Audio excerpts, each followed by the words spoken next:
Sexual assault allegations involving taxi drivers in Halifax have been stacking up for the past few years. The city's trying to iron out a new strategy that'll address safety concerns in cabs. But according to those who are behind the wheel, the answer to overall taxi safety is pretty straightforward. Alexa McLean has more. These licenses were hidden before. Now they have to be out front. Because of this sexual assault stuff, now we have to have them visible. Safety changes that don't bother Al DeLore. I'm very cool with that. He's been driving cabs for the past 50 years, but says the last couple have been challenging. I imagine a lot of, especially the women, would feel uncomfortable being alone with a taxi driver. I think that's the hard part of our industry, is that I can't tell them that I'm not a sexual predator. According to police, there have been 14 sexual assaults involving cab drivers since 2012. Charges have been laid in 5.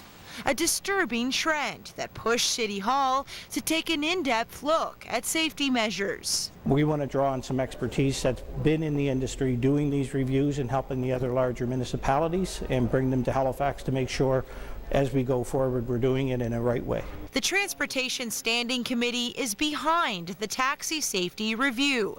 They've approved a motion to create a request for proposal.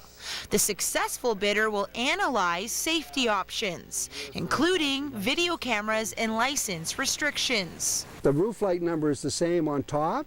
A new licensing decal is also in many vehicles, so people know the exact number of the taxi they're in.